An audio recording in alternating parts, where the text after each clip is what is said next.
Hi, Mark Washburn here from PondAlgaeSolutions.com, and in this week's Pond Tip I want to talk about something I think everybody agrees on, and that is that oxygen, adequate dissolved oxygen in your pond is very important, particularly to fish health. Now the thing that people may not agree on is how do you get to that point? What's adequate? Many people feel that if you have a waterfall running or adequate movement on the surface, that chances are good you've got enough oxygen in the pond for good fish health. Another group of people may feel that you need to use mechanical assistance or mechanical aeration to help with this situation, and that has validity too, particularly at certain times of the year. As we get into the hot summer months, the capacity for the water to hold dissolved oxygen will begin to drop quite a bit.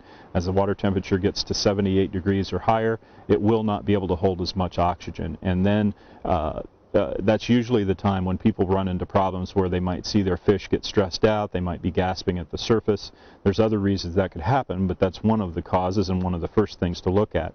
Now, checking for oxygen levels is not necessarily the simplest thing to do. There are testing meters for it, but they can be expensive, and so one of the best rules of thumb is simply to watch your fish, particularly when the temperatures get warm, and look for signs of stress. When oxygen is low, let's say to 5 parts per million, this will often retard fish growth. They won't grow as well. They might not be as healthy. Their immune response is weakened, and particularly as you get into levels of 3 or 4 parts per million, that's when fish begin to die. Oftentimes the largest fish in the pond will die first, and you can also run into more problems if you don't monitor the situation and remove the dead fish, because as they begin to decay, they will start to rob oxygen from the pond as well and make the problem worse. The same thing applies to plants.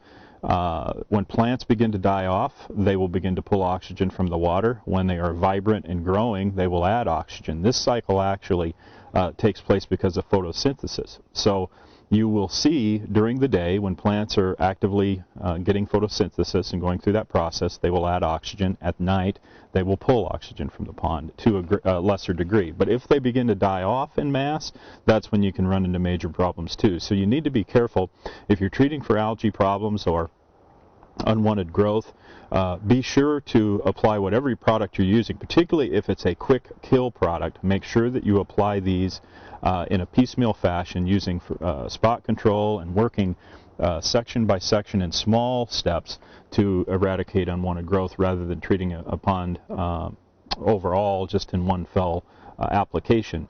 And particularly keep in mind that through the summer months, when the temperature gets warm, that's when you need to really be careful, monitor oxygen levels, and make sure your fish stay healthy and happy. And I hope that helps you with your pond. We'll see you again very soon.